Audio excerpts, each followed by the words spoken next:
তানিয়া কি তার বাবা অনুরুদ্রকে বাঁচাতে পারবে? হ্যাঁ বন্ধুরা, আমরা এমনটাই দেখতে পারবো ও মোর দরদিয়া সিরিয়ালের আগামী এপিসোডগুলিতে। তো বন্ধুরা, গল্পের শুরুতে আমরা এমনটাই দেখতে পারি যে আদালতের বিচাররক্ষক হুজুর সাহেব বলে দেয় সমস্ত সাক্ষ্য প্রমাণ এবং তদন্তের রিপোর্টের ভিত্তিতে সিদ্ধান্তে পৌঁছে যে এই কথা শুনেই বাণী চিৎকার করে বলে ওঠে যে না হুজুর, মিস্টার চ্যাটার্জির কোনো দোষ করেননি, এই সব কিছু ওনার বিরুদ্ধে একটা চক্রান্ত।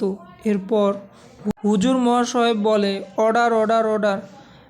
এরপর বাণীও তানিয়াকে বলে আজ কথা বল মা, মাম্মাম আজ কথা বল।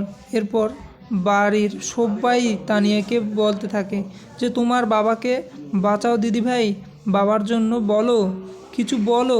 বাণী বলে আজ চুপ করে থাকলে তুই তোর বাবাকে হারাবি। এরপর তানিয়া সব কিছু ঘটনা খুলে বলে এবং বিদ্যুৎকে দোষী সাব্যস্ত করে অনুরুদ্ধকে নির্দোষ প্রমাণ করে বাড়িতে নিয়ে চলে যায় বাণী এবং অনুরুদ্ধর বাড়ির লোক।